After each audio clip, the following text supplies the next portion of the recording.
Saudações a todos, eu chamo-me Salih Abdullah Patel, sou estudante do Instituto Superior de Ciências e Tecnologia de Moçambique, ISCTEM, e frequento o curso de Contabilidade e Auditoria.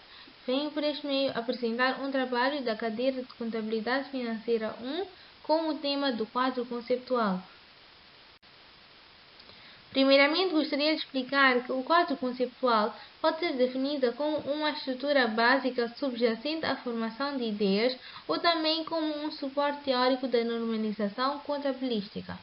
O quadro conceptual a ser apresentado constitui um documento de fundamental importância, pois assegura a consistência e a lógica de formulação das normas e as suas interpretações.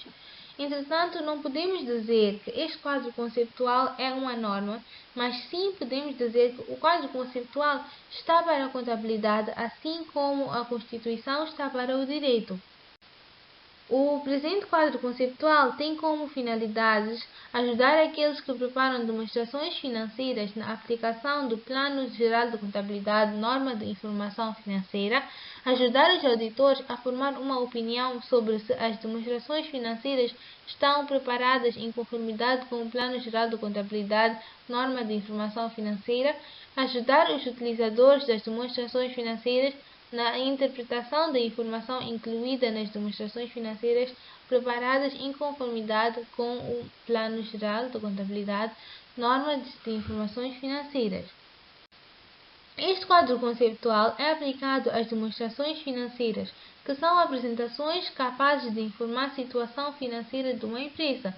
E apesar das demonstrações financeiras serem parte do processo do relato financeiro, os relatórios financeiros não fazem parte do âmbito deste quadro conceptual.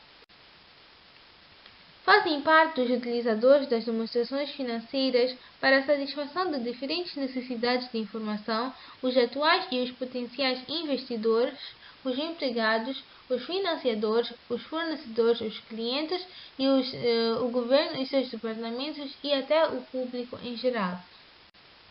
As demonstrações financeiras têm como objetivo proporcionar informações sobre a posição financeira, o desempenho e as alterações na posição financeira de uma entidade que sejam úteis a um alargado conjunto de utilizadores para tomarem decisões econômicas. As demonstrações financeiras preparadas com esta finalidade satisfazem as necessidades comuns da maioria dos utilizadores. Segundo o quadro conceptual, os pressupostos subjacentes à elaboração das demonstrações financeiras são dois: a base do acréscimo e a continuidade das operações.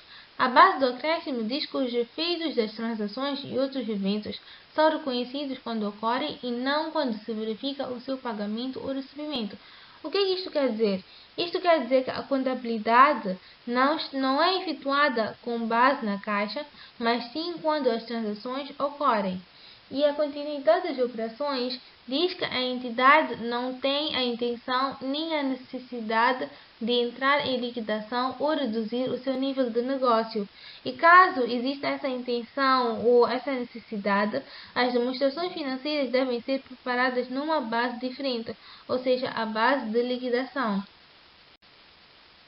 As demonstrações financeiras apresentam as seguintes características: a compreensibilidade, a relevância, a fiabilidade, a comparabilidade, os constrangimentos, a informação relevante e fiável e a imagem verdadeira e apropriada.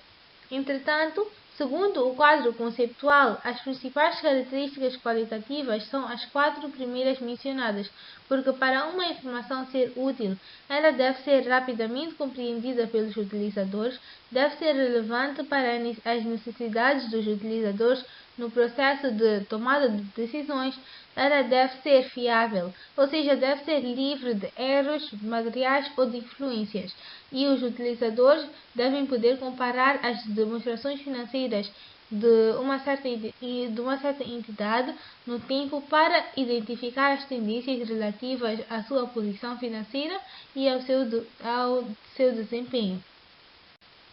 Os elementos ligados diretamente à mensuração da posição financeira no balanço são os ativos, os passivos e o capital próprio. Segundo o quadro conceptual, os ativos são recursos controlados pela entidade que são resultado de acontecimentos passados que trazem-nos benefícios econômicos futuros. E os passivos são obrigações presentes da entidade que são resultados de acontecimentos passados que trazem-nos prejuízos econômicos futuros. E o capital próprio pode ser referido como um interesse residual nos ativos da entidade depois de deduzirmos todos os passivos. Os elementos ligados diretamente à mensuração da performance na demonstração dos resultados são os rendimentos e os gastos.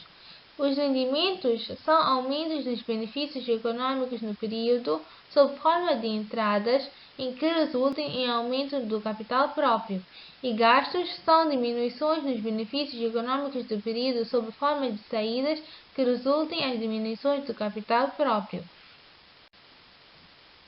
É uma das partes fundamentais da contabilidade saber em que momento devemos reconhecer um ativo, um passivo, um gasto ou um rendimento. Um ativo tem a capacidade de trazer benefícios econômicos futuros e tem o poder de ser mensurado com fiabilidade para ser reconhecido. Um elemento-chave para reconhecer um passivo é o grau de probabilidade do passivo se materializar. Sendo a perda provável, estamos perante o passivo. No reconhecimento de rendimentos, deve seguir-se uma atitude de prudência. Não se devem reconhecer rendimentos que possam vir a ser anulados no futuro. Um aspecto fundamental a considerar no reconhecimento dos gastos é a correlação de gastos com rendimentos. O reconhecimento de rendimentos também deve ter por base uma atitude de prudência. Na dívida, antecipam os gastos. Várias bases de mensuração são aplicadas nas demonstrações financeiras em diferentes níveis e combinações, incluindo as seguintes: o custo histórico, o custo corrente, o valor realizável e o valor presente.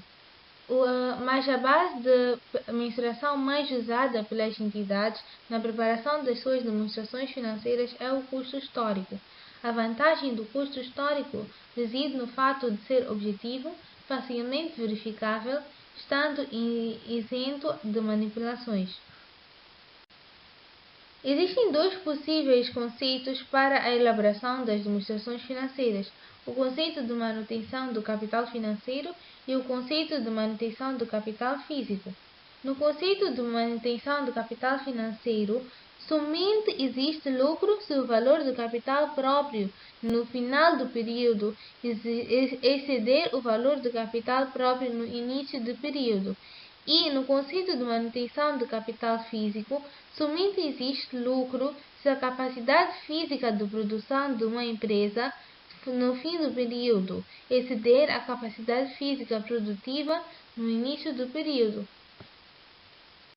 E assim concluo a minha apresentação. Muito obrigada por participar e por ouvir a minha explicação.